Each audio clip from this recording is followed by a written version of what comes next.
And this damn light keeps shutting off. I don't know what the hell's going on. Devin, you're breaking up real bad. Am I? Yes, very.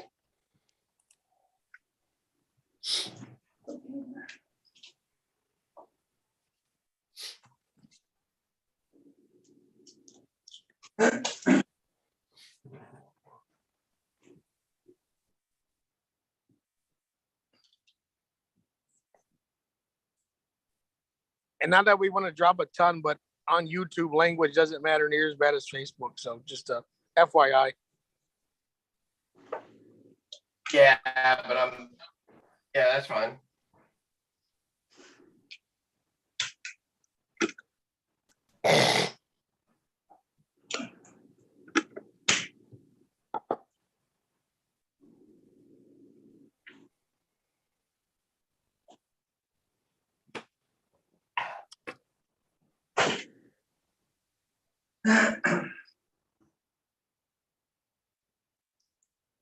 All right.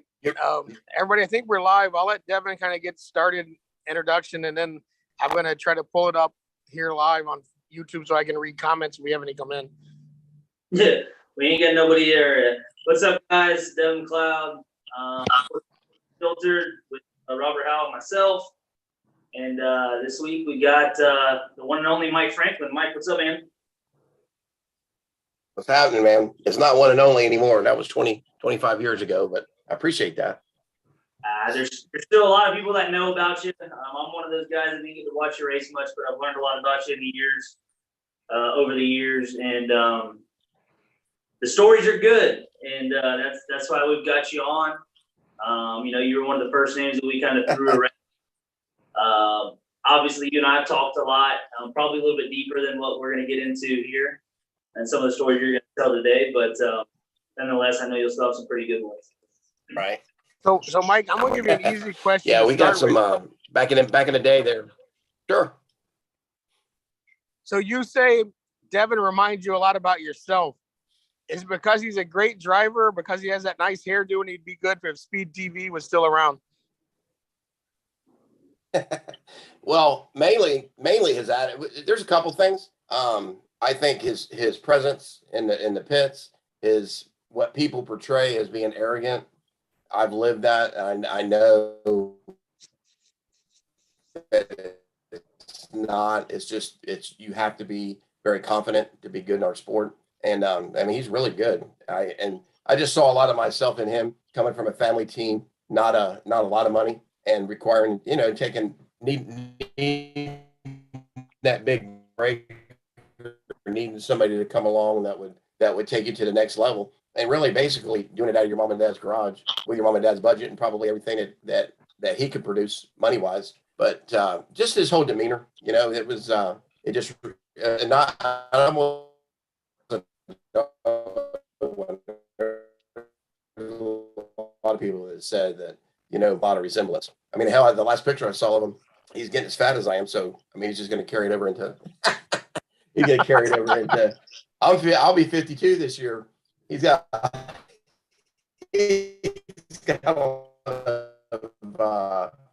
how old are you, Devin? Mid-20s? I'm 29. I got to figure out. I can't hear but every other damn word you're saying. Yeah. I think it. I don't know. Mike was breaking up on mine a little bit too. I don't know. I thought it was my phone. Listen, you guys are asking the wrong guy, because I couldn't even figure out how to turn his camera on until my wife came in here and popped it up out of the top. So I'm very technical savvy. Not whatever it is seems to be fixed now. I don't know if Devin can hear any better or not now.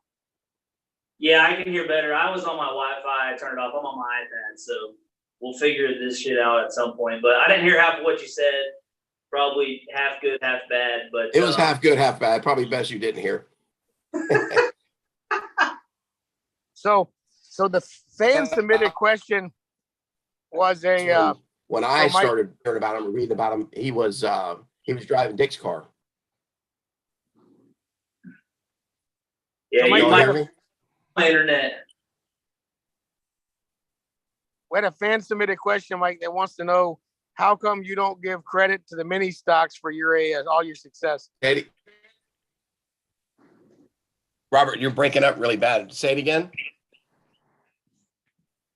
All right, I dropped off Wi-Fi too. Maybe that'll help. All right, They say it want to again. know how.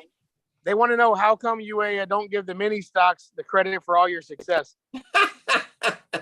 That's what I started in. That's what my dad and I built. I'll give you a little real quick history lesson as far as where I came from. My dad, when I was born, was racing at our local track here about 5 minutes from my house called Florida City Speedway. I was like 7 weeks old, and I was in the grandstands watching a race. So I grew up around the sport. He ran mini stocks for a couple of years and then moved into the TQ midgets. And then that's what he raced until I was 16. And at the time, back then, it's different now, but back then you had to wait till you were 16 to be able to race a race car. So the TQs, they didn't really run in Florida. You had to go out of the state. And I was going to try to make a career out of stock car racing. And Hialeah Speedway was obviously 30 minutes up the road. So him and I built a mini stock at our family auto repair shop. And we started, my dad is an absolute perfectionist. So what wound up starting to be a 6-8 month project wound up being a year and a half. So I really didn't start racing until I was almost 17. And I ran mini stocks for the first year and then moved up to the V8s and ran Hialeah for 3 or 4 years in Thunder cars, which honestly, after, 15, 17 years of racing for my family, by far, and I've raced all over this country, by far, the most competitive, most bang for your buck was the Thunder cars at Hialeah Speedway. I learned more in those 2 years of racing Thunder cars than I did pretty much anywhere else. So the mini stocks were a good place to start, but obviously I needed to get out of them quick so that I didn't get any bad habits driving 4 cylinders. And not to interrupt that, but this is kind of going a little bit too nice. So I got to talk shit about something. And being that you just brought up 4 bangers, I'm talking shit about them. In my opinion, a 4-cylinder race car is the biggest waste of money in the world this day and age. Is what now? You were breaking up. Say it again. A 4-cylinder race car is the biggest waste of money right now in this day and age. Yeah, I agree. And I don't, nothing bad about the people who drive them. I get it, but you're exactly right. You're 100% right. And the main problem is the motors. The motors, the 4-cylinder motors are not made to run 8,000 RPM, and certainly not a 2300 Pinto. So you're taking a motor that's built to go get groceries, and even though a 350 originally was built, there's so many aftermarket things now that make it a race motor. But a 4-cylinder, that is a ticking time, I think, unless the things have changed. It just seems like you're pumping a lot of money into something and you're really racing for next to nothing. And it's really just, we used it for what I think it's for, which is to get your feet wet, make sure you're halfway decent in it, and then start moving up the ladder. Yeah, no, it's just one of those things that, my first ever, I guess you could say, full-size stock car race was in a mod mini, but and up until a couple, 2-3 years ago, you could get a V8 crate motor for very cheap, probably one built for somewhat equivalent to what a crate motor run. Right. You go to stock or a damn pure stock or something like that, something rear wheel drive, Right. What a race car does, you know what I mean? Right. That's Well, weight to horsepower, weight to torque. There's nothing, there is absolutely nothing that you're going to learn in a 4-cylinder that you can carry over to the next phase of racing, which is V8 racing. Other than that is not really accurate because of the speed difference, size difference, weight difference. I mean, what Devin said is absolutely, and I know some guys that have made careers out of racing in mini stocks, and it's just you're 100% correct. Yeah, one of those guys that's made a career out of it is Clint Foley. Yeah. I mean, up there at Citrus, and from what I hear, he's been around before I even was aware. But I mean, that some bitch shows up and just wears them out. It Yeah. sounds like they're coming from a mile down the road. Yeah, and I've heard his name before, and I know he wins a lot. There's a guy that used to race at Highly that moved up, that David Russell. There's a guy that actually lives in my neighborhood, Vinny Canavan, that never won a race, and he's made a career out of it. So, you know, that's a little dig at Vinny. I know he's listening. So, but you know, you're right. 4 cylinders or for, huh? You're breaking up again. Say it again. Say it again. Your internet sucks. Well, we just got new internet. It's supposed to be some badass stuff, but I don't know. While we're talking, let me see if I can make sure we're on good standings here. Yeah, if you're on Wi-Fi, take all your other devices off Wi-Fi if you can. Okay, I will. That might help you. Okay. But no, so yeah, I mean, you know, enough about the 4-cylinder. I think they're a waste. I get why some people do them because that's all they know, but there's, you know, hell, if I were to get into an entry level class right now, I'd get me one of them damn Crown Vics. Yeah, that we thought about, actually, me and that guy I was just talking about, we thought about getting one a couple of years ago and running at Cliston. But you know, you start really thinking about it. Anything you're going to get, for me, I'm going to start applying myself, and I just don't really have time this phase of my life. I don't really have time to do it, and I'm certainly not going to go run for second or third. So to win, you're going to have to apply yourself. And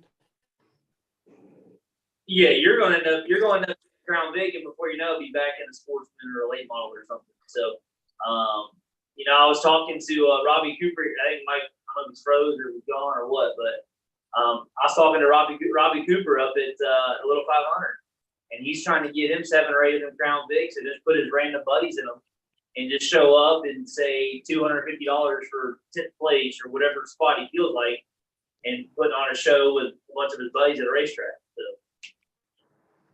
Well, I don't know if Mike's back or not. I think he's frozen, and maybe we'll get him back here in a minute. But when he disconnected and come back, but Devin, when he says, all right, go ahead. Well, when Mike says he's going to have to apply himself, that means AKA he's got to find a way to cheat. Probably right. Yeah. But like I said, he'd only be in the damn Crown Vic. Absolutely. I'm going to tell you, from the time I started racing until we decided, so I've told this story 100 times, but I'll say it again. And I told my parents when we started racing and we started really getting serious about it, that I would give myself to the age of scale way back or basically get out. So in that time period, from the time I started racing for my family to the time that we sold everything at the end of 2000, we never really cheated, you know, never really pushed the envelope because I didn't want to be labeled. And that's a different story. We would come up with things that we would rather cheat and win than if we knew we were going to win legal. We'd rather have cheated and win just so we know we won twice. All right, Mike, we're struggling to hear you, so I think you might have here. Or see if you can join on your phone really quick. It works the same way. See if I can go to what? See if you can all right, join let on me your switch over phone to my instead phone. of Let's the see what's computer. going on there. All right, give me 1 second. All right, so we got Mike Franklin really showing his age here. Can't figure out what the hell he's doing with the computer, but so I don't think, at least, I mean, Robert, this is kind of more your gig. I'm just along for the ride. I don't think you want to make this like a recap show, but I was thinking maybe something you can, instead of just talking about the winners and the losers of last week, we can talk about the squirrels, the guys who were complaining, you know, and some of the drama that we've heard about from around the races the last week. What do you think? I didn't hear a lot. Go with it, and we'll add on. Well, the first one that comes to mind is, and I don't know if Mike, I think he can hear us for the most part, and I think he's a little bit familiar with what happened. Just give me one. But I saw this weekend the modifieds, which dirt modifieds ran at East Bay and at Volusia, but I saw at Volusia a late race slider that was a little bit of controversy between Garrett Stewart and Seth Geary. You see about that? No, I didn't see that at all. Did they make contact or something and really go at it, or? No, well, it was just it was one of the classic, and unfortunately with Mike's service right now, he ain't gonna tell us any of his old stories, but it was one of them classic. I'm not happy with what you did, so I'm gonna go on the internet bitch about it, and then not do anything about it a couple weeks later. So Seth Geary's hell, I think his mom or something got on the internet. It reminds me of Bruce Bennett's mom, but I guess his mom or something got on the internet and started talking shit. And the next thing you know, she deletes her post and starts, she's bashing. And then Seth Geary has to get on Facebook and clear it up and say how he races clean, this, that, and the other. But at the end of the day, all he did was not protect the bottom. Who the hell's joining? Mike, you're joining on your phone. You're going to have to end the computer or you're going to get a bad echo. But so then Seth had to come on and say how he races clean, this, that, and the other. When at the end of the day, I mean, I haven't raced dirt. I've got maybe 500 or 600 under my. But sorry, you got to know that I've got maybe 500 or 600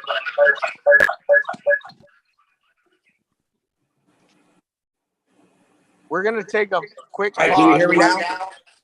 Yeah, but you're gonna have to right, end the computer. Yeah, I'm gonna end that. Hang on. All right. Yeah, I'm gonna end that. Hang on. Can y'all hear me now? Yeah. All right. Mike Franklin's the only one to actually still have a desktop. Yeah. It was funny. Mike Franklin was talking shit about Joe Winchell being old, and look what he's acting like. Yeah. Listen, man, can y'all see me? There should be a little button down by the mute that says start video on there, and you should be the same. Yeah, same. All right, you're good. All right, here we go. All right, now we got it. All right.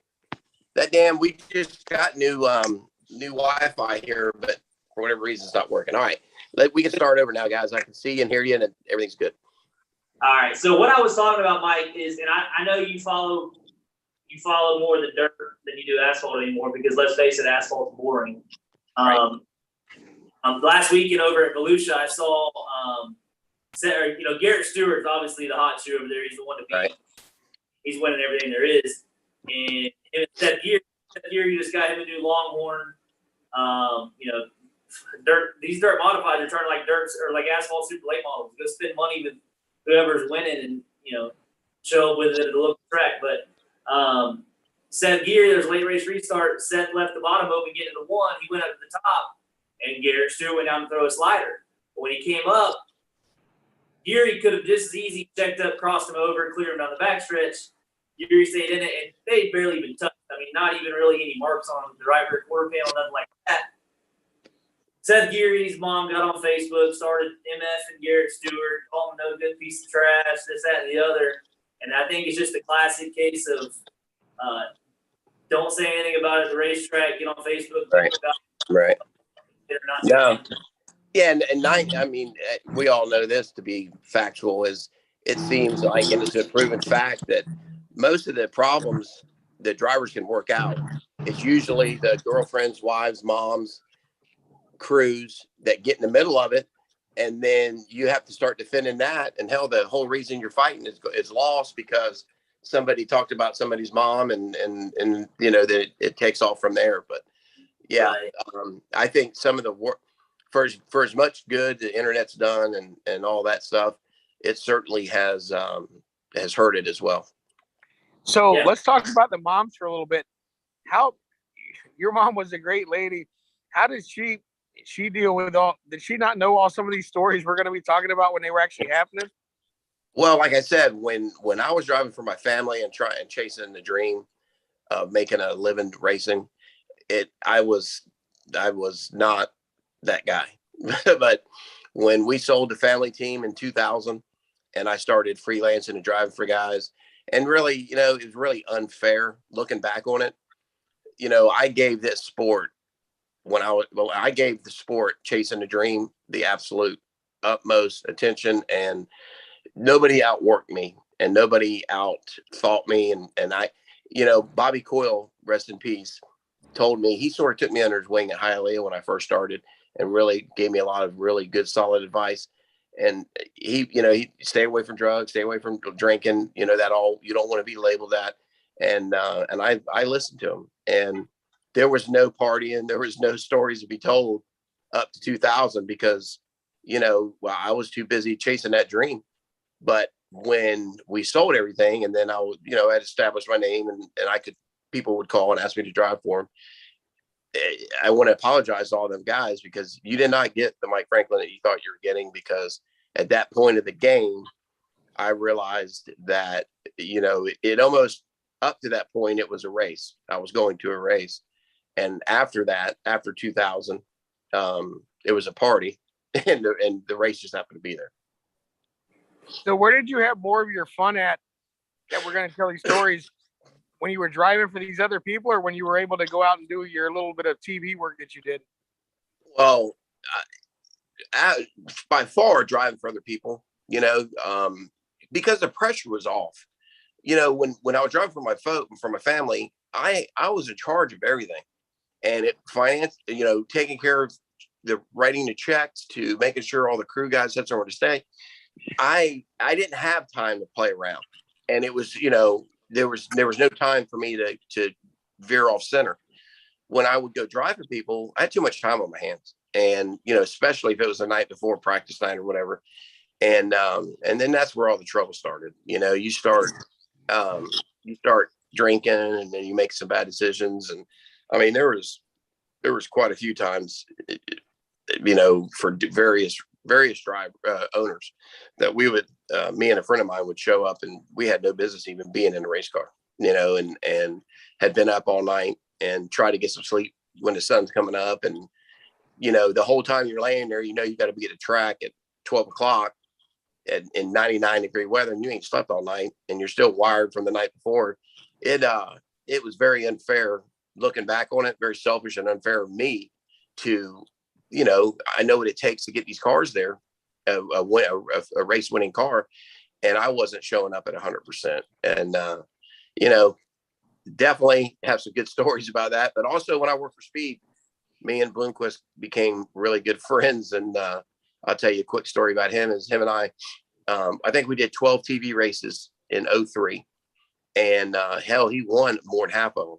So, when I would get to the track, I was the pit road guy, and they would always give me, like some basically an area to go, some certain guys they wanted interviews with. But Scott won so much that, I was always interviewing him. So one thing would lead to another. And then, I would find myself over there on some downtime, hanging out with him. And him and I became pretty chummy. And I remember this one particular time where Cedar Lake, Wisconsin, and this friend of mine, he had flown up with me, met me there.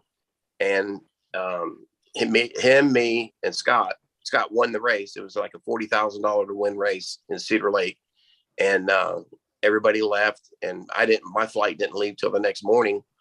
And same thing with my buddies. His didn't leave till the next morning. So we proceeded to hang out at Scott. I mean, it was Scott, his crew chief, me, and my friend. And we proceeded to just get after it. And when I say get after it, we got after it. And we watched the sun come up, and just somebody just happened to say, like, when are you going home? And I looked at my watch, and it was like 10:30 in the morning. and I'm still in my Speed clothes. And my flight was at 9:30. So I missed my flight, had to stay another day because I couldn't catch another flight. So I had to stay, get a room. And there's some pretty good stories. I'll tell you another story with Speed. I won't say this guy's name because there's a lot of these stories. I'm just not going to tell you no names, but he's a well-known Florida national tour guy. Him and I chummed up, and it got rained out or something. We went to dinner, and he was telling me, all these guys know all the play. They've been on tour forever. And we were eating. He goes, "Hey, when we leave here, we're going to go to Walmart." I said, "Walmart? What the hell are we going to go to Walmart for?" He goes, "Well, we're not actually going to Walmart. Next to it, in a double wide trailer. This is in Missouri now. A double wide trailer. In that now it's not even in grass or driveway or parking lot or gravel or anything. It's right smack ass dab in the middle of the parking lot at Walmart, and it was a massage parlor. So you guys put two and two together, figure that out. So I'm sitting there, and he's in one room and another, and I'm thinking, man, if people only knew what these guys, what these guys do behind the scenes. But when you get their trust and they, you know, obviously when you're holding the microphone and with the guy with the camera, you're automatically going to be sought after. And because they want to chum up with you because they want to be on TV. So, you know, them were just two really quick stories from Speed. I had a lot of fun. Doing that, but it was hell on the old body, that's for sure. Well, and that's something that I think there's such a difference in people. Okay, like I mean, I'm 29 now. Like life's different now than when you were 29. Right. But and I think a lot of the reason is because you know you can't almost like live those double life. You know, like it's not a double life. It is because you can cut up. You know, when the sun goes down, you're out with your buddies. You're a different person. When the sun comes, business. But now anymore, the sun goes down and you start partying with your buddies, and as soon as you know everybody's up, you're hungover, sleeping till noon. By the time you wake up, everybody and their brother knows what the hell you got into the night before. Exactly. And then next thing you know, they're making you piss in a cup to get in your race car. And yeah, it's definitely different now. You're not getting away with what we used to do. And that was in the 90s, from the beginning of the 90s to the early part. Well, hell, I drove for people until late 2000s. So even at the end, it was starting to get where too many people would talk. And then I was getting to the point where I didn't give a shit. I wasn't hiding it. I didn't care. But I'll tell you another story. Me and this same friend, who will remain nameless. I'd gone up there the night before. It was a double header. It was Orlando on Friday night, New Smyrna on Saturday night. I think they had twin hundreds or something. And he was driving for a guy. I was driving for another guy. So we're going to meet up Thursday night downtown Orlando. Well, hell, we were at that point of the game. We were really, really not in good shape. We were out of control. So we started doing this and doing that. Well, we finally made it back to the hotel and we fell asleep. Well, everybody falls asleep. Well, we didn't wake up till 4 o'clock. And the track, we were supposed to be at the track at 2. And you want to talk about panic mode? Everybody got up. We hauled ass to the track.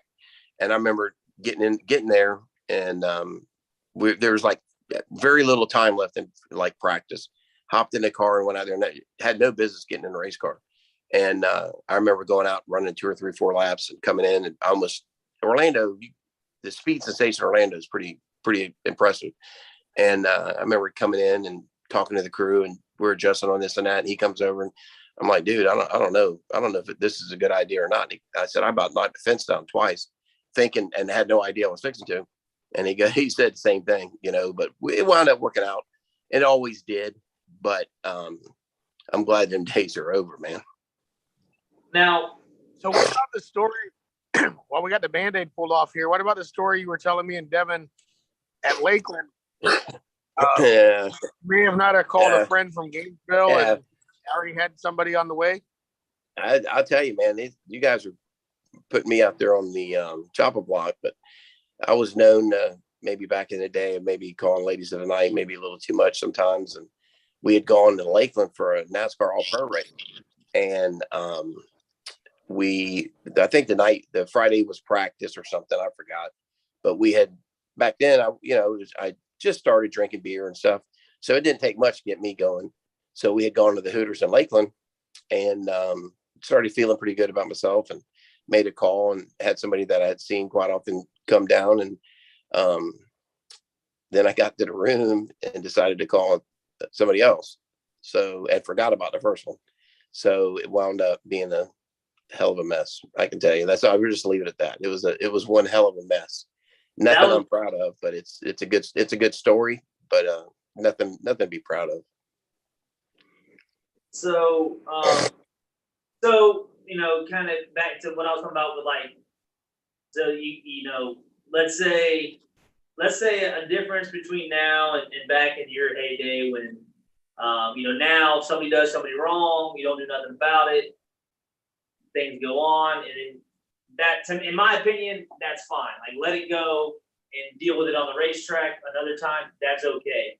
But the thing that kind of irks me, and I've probably been guilty of it before, I try not to, but when something happens, they get on the internet and talk shit about it. And, Right. or how would, give us like example, or give a story off the top of your head of how back in the day that got handled with Mike Franklin. And because like you said, I remind you of yourself. I've been in situations where you go into a class or a series or a race, and you just know somebody doesn't like you. Right. And pass. it was a little different back then. And the word that pops in my head is respect. There was a handful of guys that traveled where we traveled, and you're going to be racing these guys week in and week out, whether it's in Kenley, North Carolina, or Lanier, Georgia, or New Smyrna. And there was believe it or not, back then there was a lot of respect for guys, and there was a certain group of guys that I always would say the A-list. They would always just race you differently. But there was times that that you would get into it, and I'll tell you that the guy that I had the biggest problems with was Joe. He for whatever reason, him and I just butted heads from the beginning. And to answer your question, how you would handle it, there was a time that I had done something to him. I stuck him in the fence or something somewhere, and then the very next week we're in Punta Gorda. So I'm out there practicing, and he comes on the track. And it was like an open in and out, you can come and go as you want. So I was peeling off some pretty good laps, trying to see where we were at. And he gets on the track, like I'm coming off turn 2. And at that time you would get on the track in turn 3. So he just comes on the track. I'm about up to the wall coming down the back straightaway. He going about 2 miles an hour and goes straight across the track into the groove and screws up my whole, screws up my lap and this and that. And it's just little things that you would do.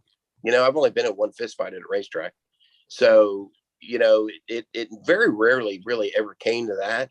It was more intimidation. And when it got to that point, there would be times that you always needed somebody to give you an inch. Most of the time they'd give it to you, but if you get what you give. But I don't know how it is now. You'd have to tell me about how it is now. But back then, there was a lot of respect amongst the guys that raced a lot and won a lot. That really that was the biggest thing that kept things square. Now there was always times that guys would get out there and I mean, I've seen numerous guys get fenced hard from something that happened. I mean, I'll tell you a story with me when the Thunder Cars was a guy, Todd Anglani, that we just did not like each other.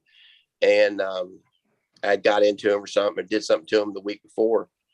Well, the following week, he on a restart just he right reared me down the back straightaway, and I'm sitting there in the lat. At the time, they'd have 30 cars in the division. The last place car that was a big old lead sled come in there and hit the wide ass open, destroyed my car, but knocked me out.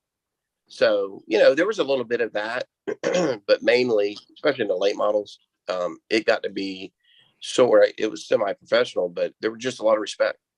Let's dig into a little deeper on something you talked about, because everybody knows, you and Joe had fun on Facebook and you scared him with a clown at the Hialeah reunion. But let's go a little deep. How deep and how much did that rivalry get, and how bad did it get back in the day when you guys were really at it? I bet you guys talk now and it's different, but I know back then it wasn't. Yeah, no, it was pretty bad, man. I cannot stand the guy. I mean, honest to God, there was very few people that I raced with that I despised, and he was definitely the one. And it just seemed like every time I had a problem, he was involved in it, and vice versa. And I'll tell you a funny story is he had taken over the ride of the Flingos ride at Hialeah, and I was traveling a lot. But when I wasn't traveling, I would drive Telephone Tommy Seatsman's car at Hialeah. So maybe once every 5-6 weeks we would show up. Well, if we weren't there, he was having a field day winning and cherry picking. So when we got there, he had to work for it. So I remember one time he got to the front before I did, because I had to start behind him always, it seemed like. Well, anyways, he gets the lead, I get into second, and I got by him in traffic, passed him in traffic, and won the race. And after the race, him and his crew chief were so mad that they didn't. Joe parked on the front straightaway because he didn't know what to do. He was so mad that he just got beat because it was me. because so I can tell you that his hatred towards me was just as bad as mine was to him. And I don't know what happened. I guess I just quit racing, and we were so much alike.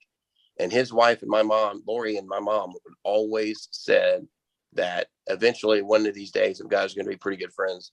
And, going from that hatred to a year and a half ago when we buried my mom, he was one of the few people that from the racing world that was there, him and Lori.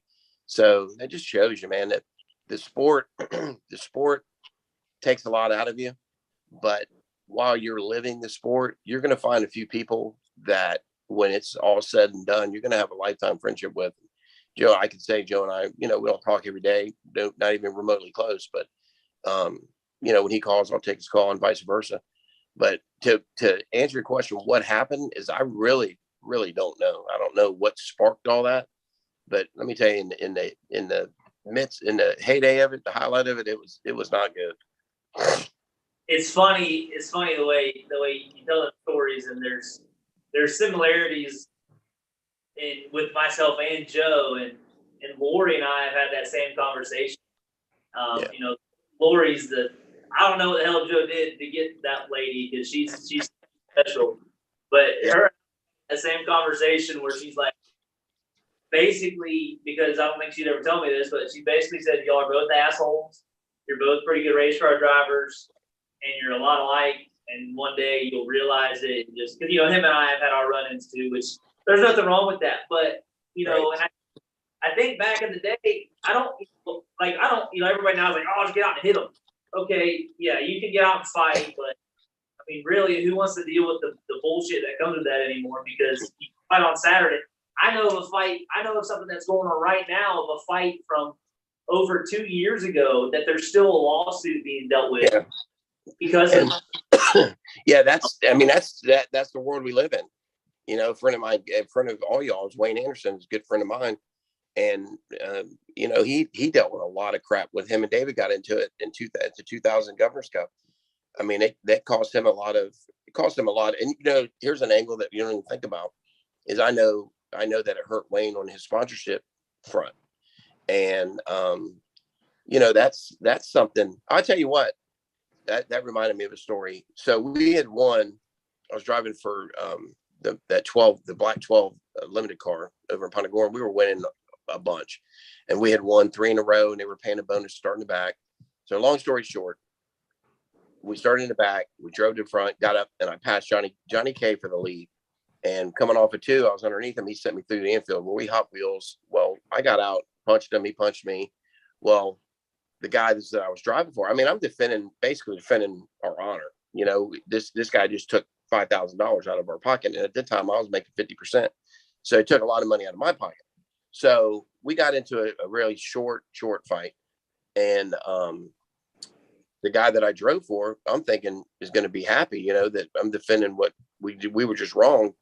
And I almost lost my ride with that, so, you got to think it's not only the legal side of it. It's not only the embarrassment side of it, but it's also, you have to worry about sponsors, especially now more than any other time, is the squeaky clean vanilla image that it seems to be that you have to have nowadays, which people don't realize. The people that actually have some character, that have a little kick, that have a little bit of personality, and don't put up with no shit, they're the ones that have the biggest following, because they're so rare anymore. They're so rare. Yeah, everybody wants to be the picture perfect, say the right thing. Like that Noah Gressel, I'm a big fan of his because he don't put up no shit. He's young. He's like an old school guy, even though he's young. He's like you, Devin. He don't put up no shit. And the sport needs more of that. That's what makes sport what it is. I understand why it's gotten away from it, but it still needs it to help maintain it. Yeah, like you said, I don't think fight is the answer forever. I mean, sometimes that's what it comes down to. Is somebody's got to get it. But in most cases, now it's okay. You did me wrong. I'm on the internet and talk shit and just create a problem. Okay, well, that would be okay if that wasn't where it stopped. And right. Saying race cars need to get destroyed every week, but let's say this happened between my best friend LJ and myself 3 we were racing our asses off at showtime. He moved me on the last lap for the win up the track. I was fucking mad, man. I was pissed. Right. And I didn't get on the internet and start bitching. You know, I was pissed that night. We didn't talk for almost 2 months. Yeah. But when we started talking, he came up to me and you know, he wanted to talk, and we talked, and you know, I love him to death. And he said, but the first thing he said was, "I know I got one coming." Right. And that's the best way. That's the way to leave it. You know, sometimes that's the best thing. If you know somebody, your case in point.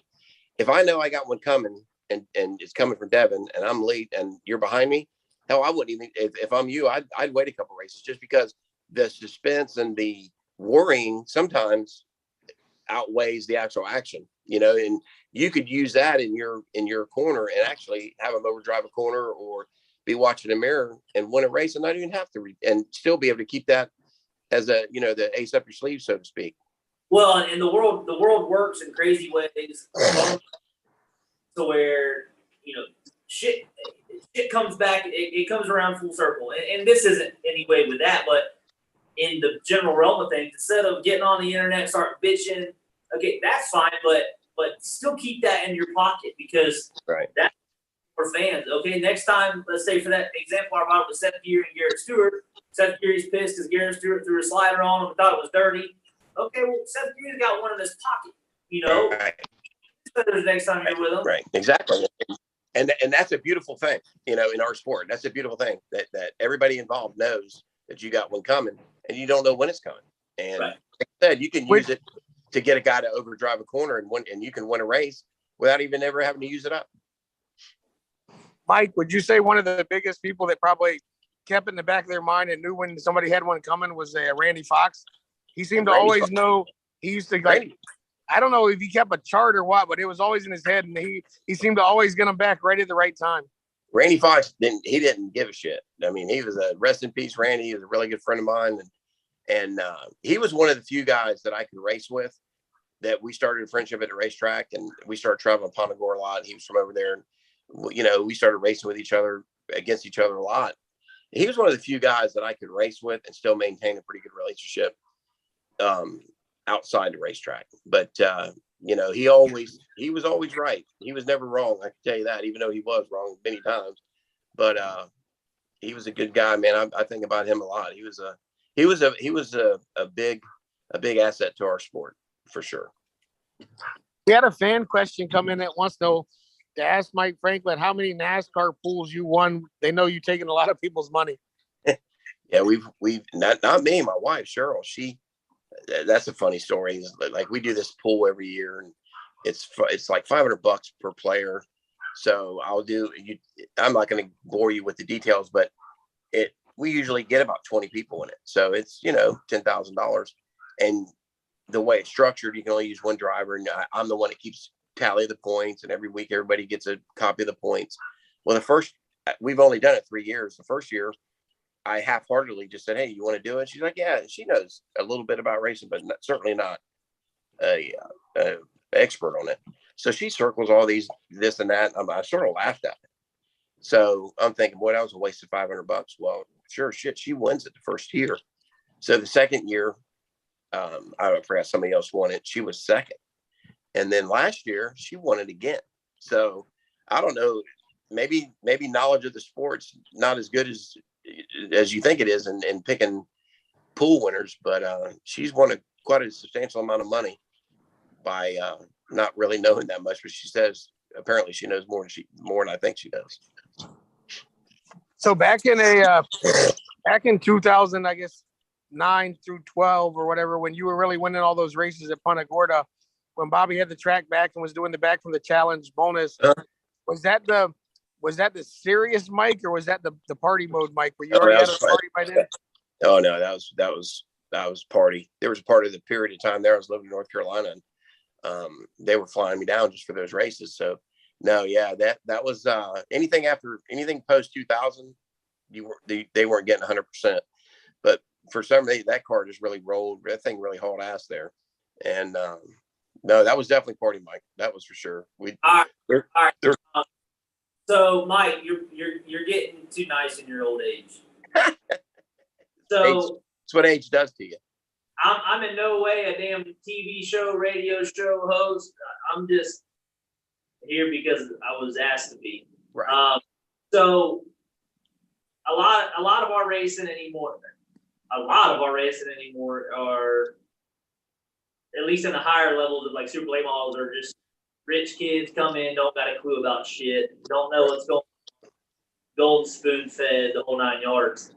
How much of a, back when you did it, how much was that something that you dealt with, and what did you experience from that? Now I brought up Jet Nolan last week. He's a squirrel house on the race, but they got one.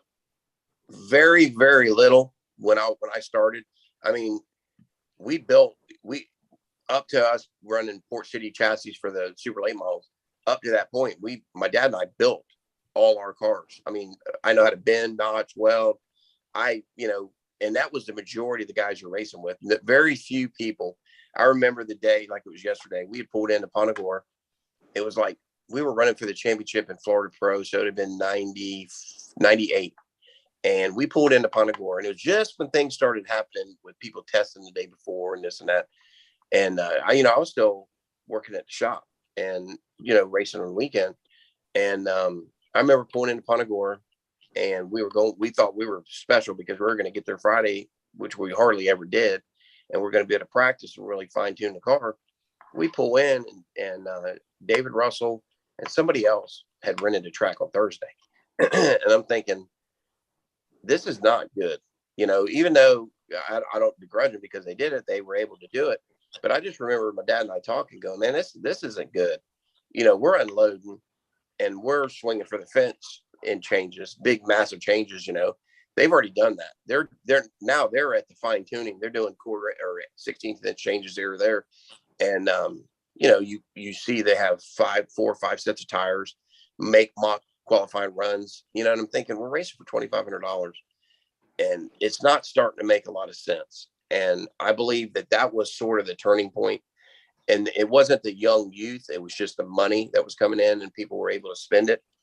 But then I was out of the sport when it was really, I don't know how. There is absolutely, my buddy James and I talk about this quite often. There's absolutely no way that you could do a family. I mean, I think you ran into it, Devin, with how when you bought Troy's car.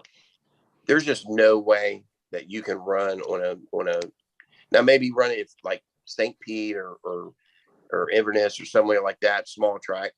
If they had a weekly late model show, I think maybe you could swing it. But there's absolutely no way that you could go run what we used to do, go out of state, run all these big races with a family team on a weekend. There's no way. I don't. You might be able to once a year hit it, but the other 20 times that you race, you're not gonna. It just doesn't make a lot of sense. So the rich little kids that and you know what, like my buddy James says, he goes, you can't really grudge them because they're in a position to do that, but it's killing our sport when it comes to what made the sport, which is family guys getting together on Tuesdays and Thursdays and working on the race car and then going to the racetrack Saturday and having a good time. Them days when you figure you're rolling in with a $400,000 hauler, probably 2 cars in there. I'm sure the cars now are probably with a motor and it's probably $100,000. You're rolling in over $600,000-$700,000 worth of equipment to go race for $2,500, sometimes $5,000 on asphalt. It just doesn't make a lot of sense, man. It really doesn't. And that's why you see what you see in the dirt racing. Race for $1 million, race for $50,000, and you can't get into the car in the pits. You can't get another ass in the seats. Right. Well, I got to bring up. Go ahead, Devin. Something you got. I mean, and you mentioned the local level is, and I'm probably going to piss some people off here, but I really don't give a damn.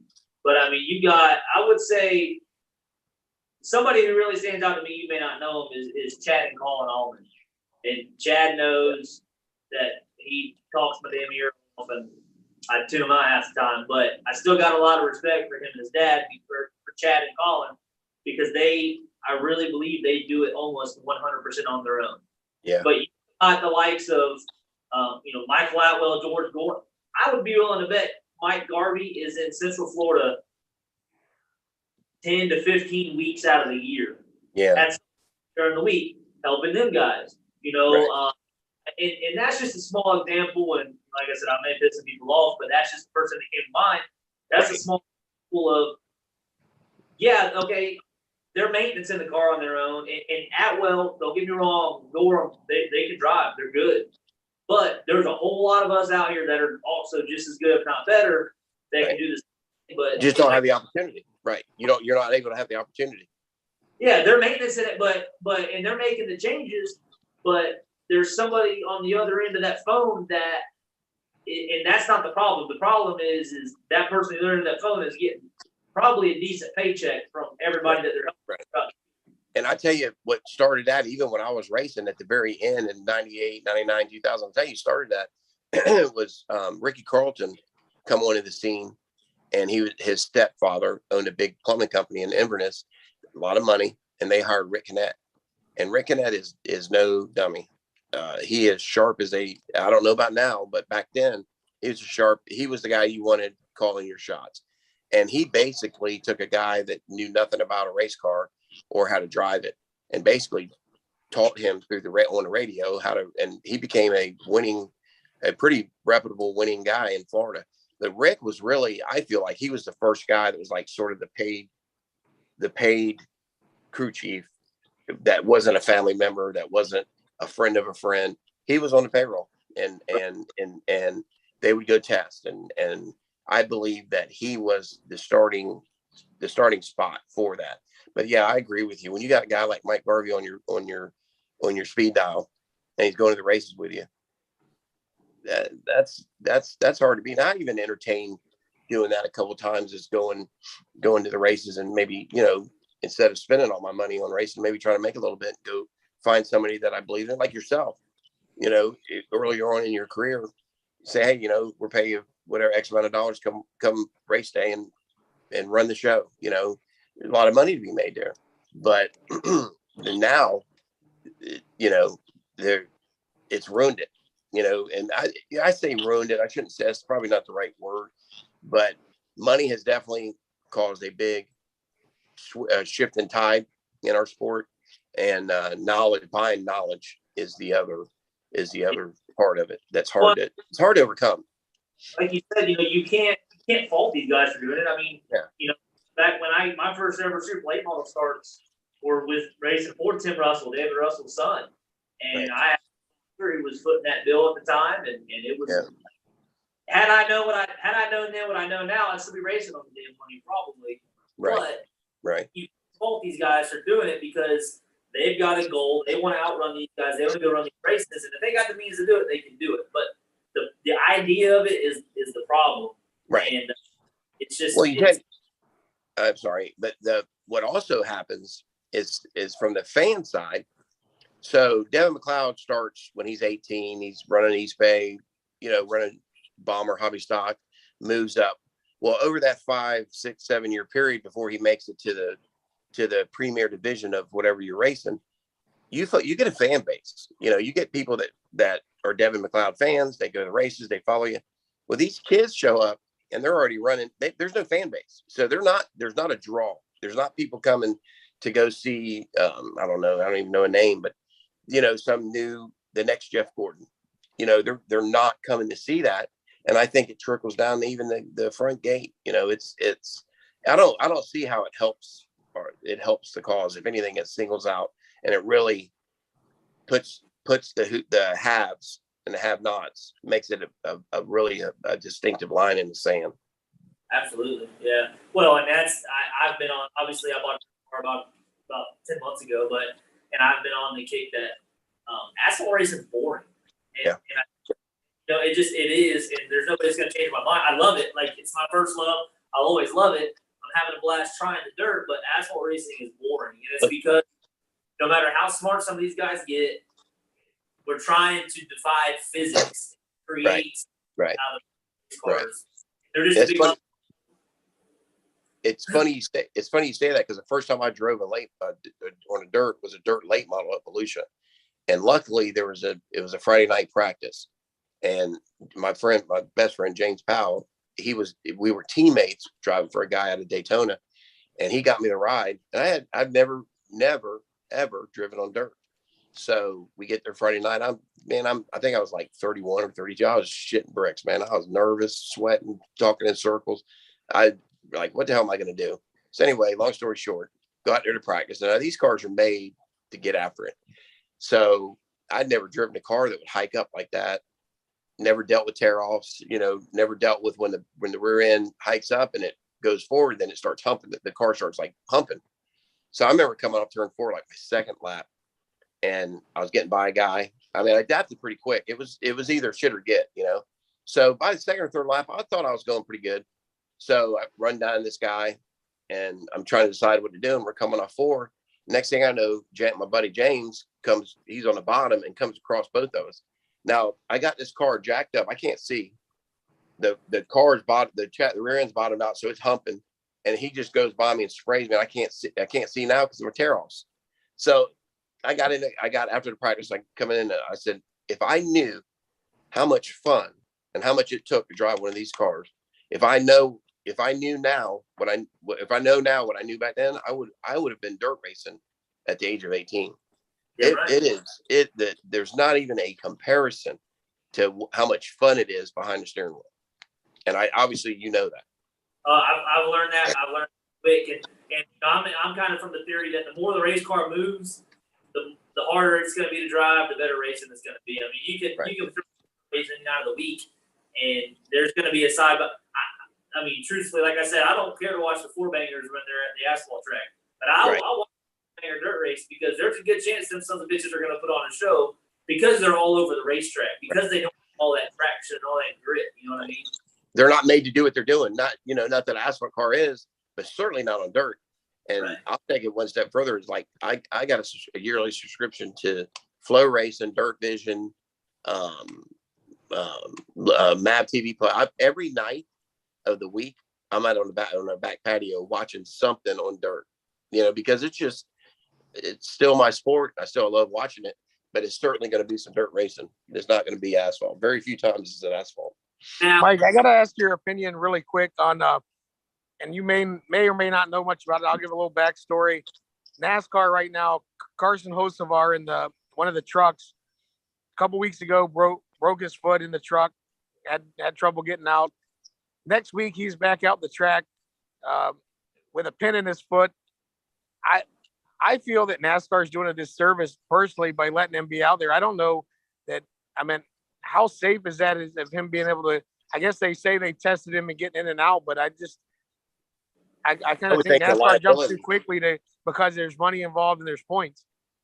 I would think the liability would be through the roof, but obviously they've got some pretty well-educated lawyers that probably would tell them yay or nay. But I've watched a little bit. I don't watch those races, but I've seen the highlights and watched the highlight reel.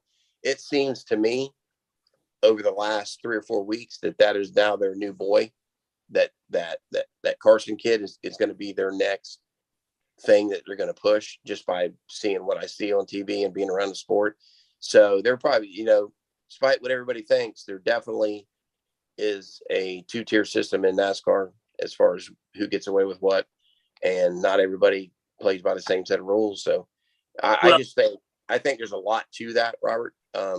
And I just think a lot of it has to do with just by the coverage they're giving him, and then every other thing they're talking about seems to be including him. I just think that's their next boy, and they're not going to let that stand in the way. Well, NASCAR sucks, so absolutely. There's a couple fan questions come in, and I'll let Devin get. We have one, the last one, and then I'll skip back up to one. It says, describe how it was going through the ranks as a young driver. I don't know much about how it all started. So I guess tell a little bit of description of how you went through the ranks as a young driver and what it was like going through that process. Well, back then, I was racing with there wasn't a lot of younger guys. I was sort of the rarity. So I don't want to say picked on because I wasn't picked on, but you had to earn the guys' respect. Where now it's almost, I don't even think that word exists anymore. But for me, going through the ranks, especially at Hialeah, when we ran her like 3 straight years in different divisions, trying to get some seat time, to answer the question is you just had to just take your lumps, had to understand that it was part of the process, and that, even though you were being wronged, it was part of the initiation, so to speak. And that, once you got through it, you were able to muster through it and get on the other side of it. It was well worth it. But they're like anything, they're gonna push you. They're gonna see what you got. And being that I was running one particular track, for 3.5 years, you had a lot of time you're spending at the same place. So you're, just earning their respect would be the answer to his question. But, a lot of hard work, and James says it best, our sport, when you do it right, our sport requires so much out of you and so much time that when you're done, you really are done. You're spent, you're burnt out. And, give you a little taste of my life from the time I was 18, got out of high school, to the time I was 30, work at a shop. If I went out of town racing, I'd work at the shop all day. Wouldn't even go home. I had a condo outside of Turn. Where's the racetrack at now in Homestead? There's a condo. So I had a condo there. I wouldn't even go home after work. I would go straight to a race car shop, which is a different place. Work on that every night now till 9:30, 10 o'clock. Get in my truck, drive home, take a shower, and do it all over again another day. And lived. Couldn't wait for the next day to start. You couldn't pay me enough to do that now. But back then, that's all I knew. I didn't go out. I did not veer off nothing other than hard work and just trying to reinvent the wheel to make my race car go faster. And we did, we were successful at it, but it will burn you out. And then the next one follow up to that one, Devin. Then I got one more for you from somebody. One of them is a question from Vinny, and he said, now this kind of, I can circle this back to the conversation we had about asphalt to dirt, and it's funny because, and I think this might have been before you kind of made your little bit of a comeback a couple years ago. Actually, I know it was. Back when Jesse got pretty dominant in the super late models around here. He was teamed up with Tim Curry, FLF, damn good race car fabricator. But one thing that was, all late models kind of at that point looked the same. One thing that was different about Jesse's car was the way that thing would hike up in the rear end.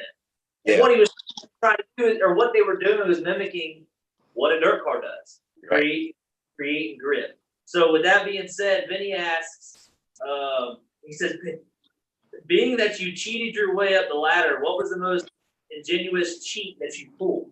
Now, I don't know if you cheated your way up the ladder, but I know that and I keep saying back in the day, then technology wasn't as prevailing as it is now. Right. You were really kind of creative with. Well, first of all, it's funny you say that about the rear end geometry in Jesse's car, because you can think I'm full of shit, but this is God's honest truth. I don't know if it's like with you and your dad, but my dad is intelligent. He's almost an engineer. I mean, he could be an engineer if he wanted to be. Very smart. And he was always looking for ways to try to make our late models different. And I wouldn't buy into that. I was the typical dickhead son. No, Dad, this is the way Port City says to do it. This is the way we're going to do it. This is the way Joe Blow does it. We're going to do it like this. I'm not diverting off that. Well, my dad was trying his damnness in 2000, or last year, when that's the year we decided that let's just track control, the whole 9 yards. He was working on rear end geometry. And the problem at the time was they wouldn't let you asphalt. In our rules, they wouldn't let you run bird cages. So to make rear end and dirt late models work, you have to have travel. They have to move so you can get the rear end moving. Well, with a 4 lengths or 3 length suspension that we had on our Port City cars, we tried everything. Well, he was wanting to start cutting off the slider brackets on the left rear trailing arm and give us, instead of it being 4 inches, be 10 inches, where we could really get the thing way up. And really, because we were running at the shop, we would go through suspension travel and see, and we finally got it where the right rear would move forward to get, because forward bite was always a problem. we got it where we could get the rear end to move like 3/8 of an inch, and we thought we were curing cancer basically. But I always fought him on that, and that's far back as 2000. Obviously now they've changed, and everybody's on that now.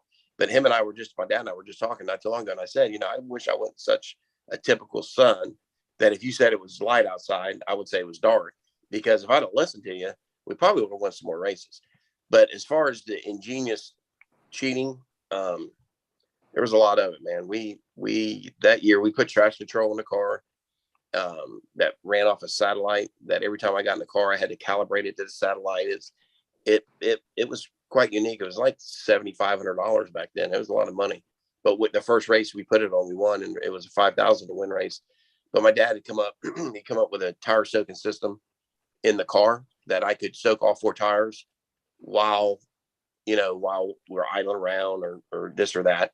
So how it worked was he got a Ford fuel pump, high pressure fuel pump, it was like 90 pounds, mounted it somewhere in the car where you couldn't find it, and ran all these neon small tubes through the frame. And then on the front braces that ran from the front brace in front of the tire, from the frame to the inside of the nose, they were pressurized. They were sealed off. And drilled a bunch of holes in them. So both those bars, when I would turn the switch on, all these holes would shoot out tire softener. And then in the back, where the rear deck would go up, and then it would flatten out like that, there's a break right there, a bunch of rivets. We hid the 2 bars on over the rear tires. So, and then the tank was hidden in the car, and that worked really well. When you have a tire that's hot, and you got to do like a tire scuff before qualifying, and you got a tire that all the pores on it are hot and open, and you hit it, you whack it with some of that fluid, man, that was pretty ingenious. And then we ran nitrous through the throttle rod. That was quite a unique thing. But the coolest thing was we used to run elf gas to qualify, and it would make a big difference. So it was worth the hassle. So at first we would just blow out the fuel lines. You'd have one of those frame filter canisters, empty that, fill it up with elf, and then you would blow out the lines from the filter that was all the way by the fuel cell all the way to the fuel pump. So you would fill that full of elf, and then by the time you'd push your car all the way up to time it was time to qualify, and then by the time you're done qualifying, you're pretty much out of the elf. But it was the smell was distinct. So my dad got tired of doing that, and it was very obvious what we were doing, and people were catching on to it. So he took the fuel cell out of the car, and he bought a Kinzer fuel injection. It was something for a sprint car, and I don't know how he did it, but he built a little 2-gallon tank that went down in the cell. And on top of the fuel cell, there's a bunch of different vents and this and that. Well, there was one vent that he had lined up with this one-way valve, and we had a long 1/4-inch bolt. So you would take the cap off, screw this 1/4-inch bolt in, and pull up, and it would switch the cell. It would turn that fuel supply off, and then it would turn on the elf that we would fill up at the shop. So you would crank it up, run it, act like you're checking the timing or whatever. And then once you started smelling it, you never had to take no fuel lines off. So once you started smelling it, you shut it off, and then go back, push the button, take that same cap off, push it down. Now it's back to race fuel. No, so now every line is full, bowls are full, everything. You got the ultimate, and that worked well. We set a lot of fast times because of that. And then they got slick and started wanting to check fuel samples. So then I would just make sure the car would sit there and idle until I smelled regular gas. So it was, listen, man, let me tell you something. I tell this a lot. If I left the race car shop, headed to a race, and knew that I could win legal, but then also knew that I could win legal, but there was a chance I was going to get caught, I would taking a chance every time, because when you won cheating and you got through tech, that was 2 wins, and it was pretty cool. Yeah, right. That's badass. Those are 2 things that I've heard those stories that I'm not all that familiar with. I'm not that creative, and a lot of that is activity. It's just the mindset to try something, whether it works. I'm kind of a creature of habit, and it's my own worst enemy sometimes when I'm racing. But that's really cool. Robert, any more questions for Mike? I know we can also. Just Mike and Inan, I want to thank you for coming on and doing this, but I think we got a lot of people that if they're not watching now, probably a lot of younger kids in the sport that are coming up in Florida right now are doing really good. If, looking back over the past, what advice would you give to the 14 to 20-year-olds coming up, making a name for themselves in the sport? If you could give any warning from Mike Franklin of what you messed up on or what they could do on their process to trying to make it big, what advice would you give somebody coming up nowadays? Man, that's a really good, but it's a tough question. There's a lot of things that you could do different. Really, it's about timing and getting the right person behind you if your family doesn't have a lot of money. But for me, if my son raced and we were having this conversation, my comment to him would be respect. And you watch any race that comes down to the last lap. I don't know where this has come from, but it wouldn't have flown back in the day. You cannot drive through somebody in the last corner, the last lap, and expect that that's okay. And it's almost like that's gotten to be the norm. You don't drive through people. You don't just drive. To answer your question is to race everybody like you want to be raced. Every race is not your race. Be smart enough to understand that, and be smart enough to realize that you're not going to win every race. And when it's not your race, it's not your day. Don't ruin your image. Don't ruin your name by trying to make something happen that shouldn't be happening. And it all just goes back to just racing smart, surround yourself with really good people, and be very presentable, just walk a straight line, and pay attention. If a veteran or somebody older than you that has a lot of experience takes you under his wing or wants to try to help you out, listen. Keep your mouth shut. God gave us 2 ears and 1 mouth. You're supposed to listen a lot more than you talk. So, in this sport, you can never learn enough. You're always learning. And but really, for me, the main thing is to race people like you want to be raced. And this shit of what's going on now, and it seems like it's the norm now. If you're leading a race, if I could pick a leading or running second, going to the last corner, the last lap, I'm gonna pick second every time, because the way everybody races now, it's expected you're gonna get knocked out, and I don't buy into that. That's not racing. That's chicken shit. That's not racing. No, you're right. But I'm all that, and the question wasn't for me, but I'm going to answer it because I'm kind of so freshly removed from it. Is opportunities are going to come and go if you're worth a damn. Just have fun, man. Like, yeah. You see, and an example is my buddy Stephen Nassy. I think early on in Stephen's career, he tried being the proper, very nice, and which, unfortunately, Stephen, he's got great backing in his family and his support. But just have fun, because you look at Stephen now, and he's out there showing you who he really is, and he's not with any regrets. And we're all doing this shit to have fun. You know what I mean? Right. And not saying chances that you're never going to make it, but the chances are slim to none. So make sure that you're able to go back and say, hey, I had a damn good time doing what I. Right. And you're exactly right. And you hit the nail right on the head. There are a ton of Devin McLeod's, LJ. Every generation has guys that could be racing on Sunday that could do a better job than guys that are racing on Sunday. Bottom line, it's opportunity, and it's getting yourself in the right position and keeping your nose clean. And them are hard things to do. And your chances are you're not going to make it if you go into this sport thinking you're going to make, you're going to be racing on Sunday. Chances are you're not. And you want to chase the dream, but reality is, enjoy the ride.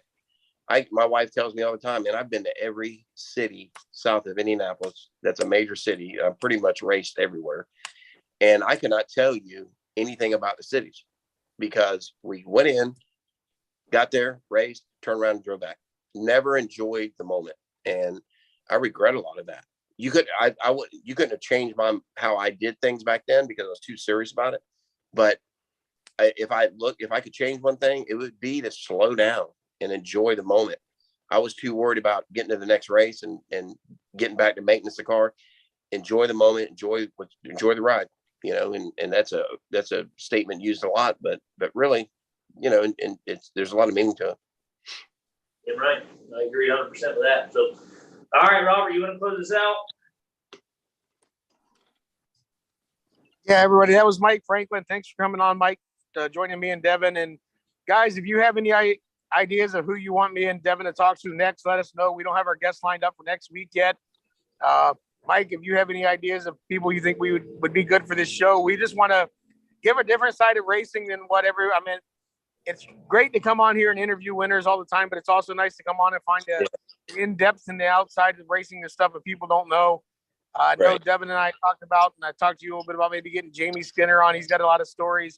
But guys, let us know on Sunshine State Racing. Send us a message or who you want to hear next. And if you don't have anything else, Devin, just thanks, Mike, for taking the time tonight. Hey, listen. I was telling my wife before we came on tonight, so Cheryl, man, I think it's cool as hell. You called me a year ago when you started that show, one of the first guests, and then now this time. I've been out of the sport for quite a while, so I really appreciate y'all including me in on it, and hopefully some people enjoyed the stories. I know when somebody's telling me stories about the old times and racing, I enjoy it a lot. So hopefully I come across that way, and people enjoyed it. Yeah, I'm sure all 10 people have enjoyed listening to us ramble. One thing that if anybody is listening, and like I said last week, tell me some stuff. If you want to be anonymous, I won't say any names. I've got broad shoulders. I can even say me, but like a cob of the week, a squirrel of the week. That's if I can get somebody next week to hit me up with somebody who's a squirrel who did something stupid who we can make fun of, let me know. On the NASCAR side, that'd be Bubba Wallace every week. No shit. I gotta go, guys, because my phone is on 1%. So thank you guys, and y'all have a great evening, and thanks for listening. Thanks, Mike. See you guys next week, everybody. Thanks for joining. See you, Devin.